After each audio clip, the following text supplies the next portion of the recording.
This is another exclusive.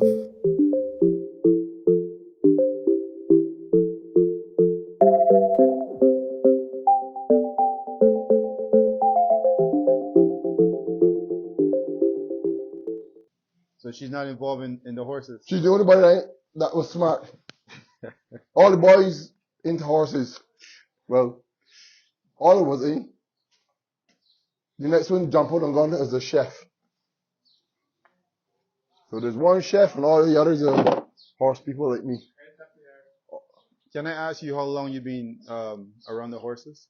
From about in Barbados, I started like in '81. I worked with Ronald Burke for many years. Then I went to Trinidad. We leave Trinidad in what, '89? Come to Canada in '92. Worked with Reed Baker. Worked with Kathy Patton. Worked with Gonzalez for about 15 years until she passed.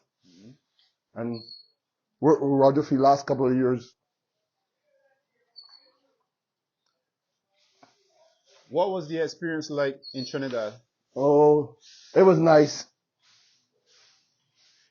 It was something to, but compared to Barbados, it was something to enjoy.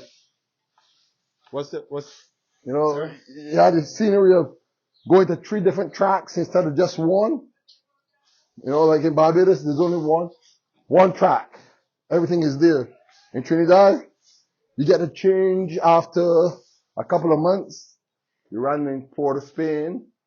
Then you go to Arima, you go to out south. You know, you get to go around. Then you come to Canada and you go to Fort Erie, you go to Greenwood, another 3 tracks. In the wintertime, you go to Florida, you got Gulfstream, you got Tampa.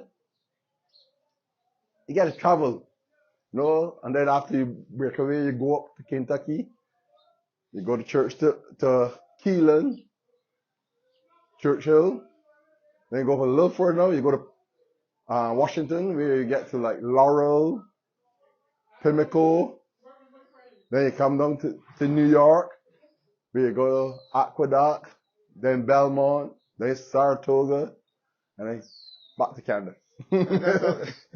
So what I'm finding out is like that is probably like a little adventure. Oh yeah, you don't get bored, you know, because you don't be there the same place all the time. So it'll be fun, you know. Yeah, yeah. No. Scenery. But my best part is Florida and Barbados. So I got to go to the beach. Hey, yeah, yeah. And the experience of just meeting new people, different Yeah, you places. meet new trainers, you know, which is like one of the reasons you work with Roger, because now he's a Hall of Fame trainer, and you get to see how they act around big races compared to how we act around little races. You know what I mean? And we get a horse, we get nervous, and they relax. Yeah, you can go ahead. Give them the snack now.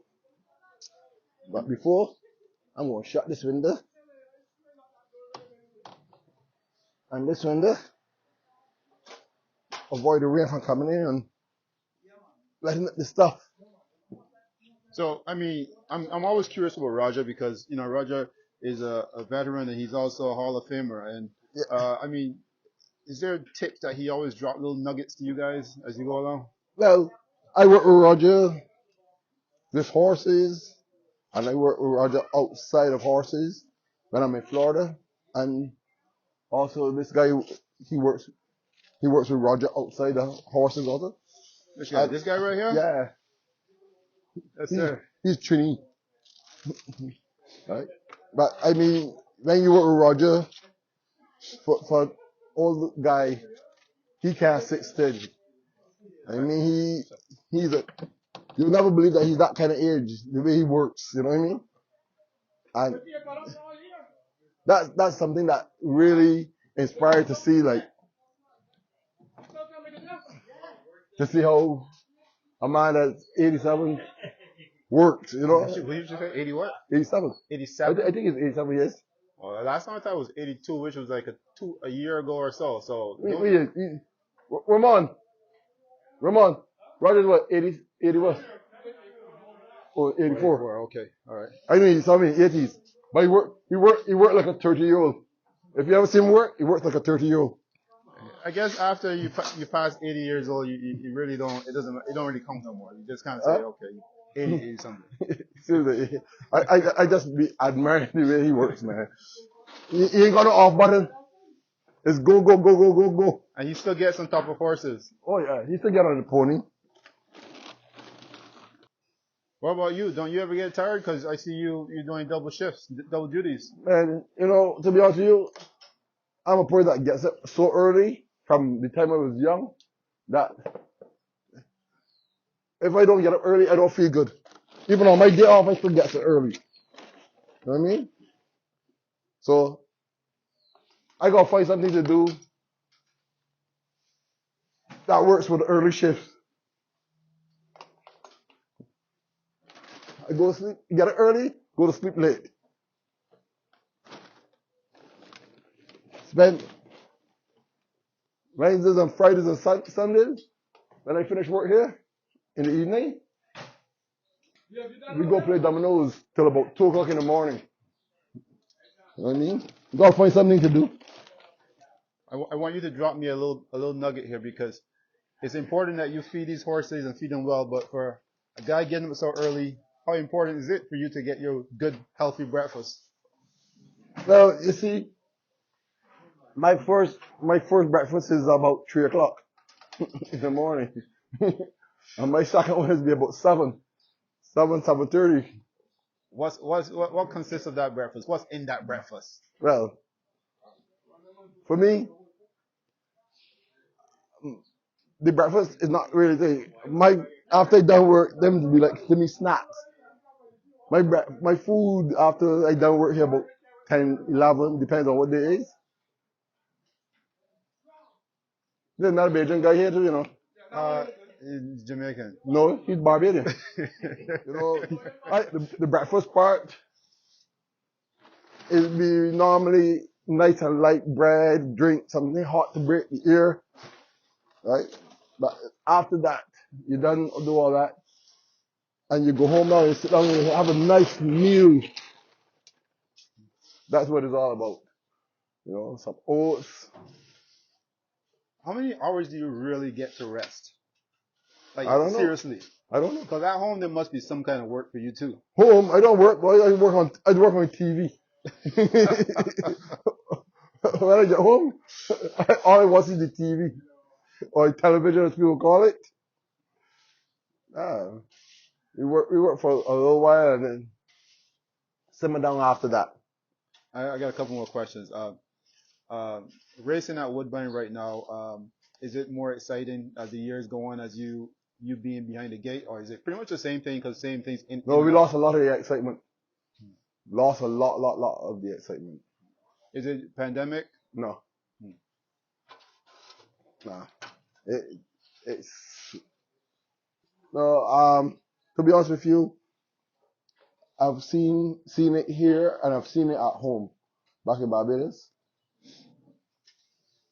You know, there are people that, and if you look at races here, you watch at races in Barbados. I guess you know about watching races in Barbados. In the days before, you saw a crowd coming to the races because either you know about racing and you tell a friend, or somebody else tell a friend, and it used to be enjoyment. But now you don't see nobody at racing because they don't know there's racing going on. You know what I mean? So I guess the emphasis really is on people like me, people like other people, just trying to excite people again. Yeah, you know, and the quality of the races also what excite people. You know, because you don't want to leave home and see the same thing over and over and over again. You need to see a little new blood, something to like, okay, this horse came in from, okay, like for instance, if the big race here in Canada, say, is the $1 million race, which is the international. If you were to keep the international for only the Canadian horses running here, you won't really see that big a crowd. But when the Americans come in and the English come in, you know, people come to see the competition. I guess people like to kind of cheer for something that they Yeah, belong to. it's just like the Gold Cup in Barbados. Right when you still got Trinidad, Martinique, Jamaica coming to Barbados. I mean, you look at the races there on the morning before the race, you would think, wait, today's a Gold Cup. But it's just the crowd come to see the horses train, right? And then all of a sudden, they stop the Trinidad, don't come, Martinique don't come, Jamaica don't come. It was all Barbados. And the Gold Cup went down. You think that's because of people trying to keep the money at home, or No, it's like invitational races are for invitational horses. If you give a country an invitation, suppose they bring a pig, it's invitation. He got to run his horse, right? It's an invitational race.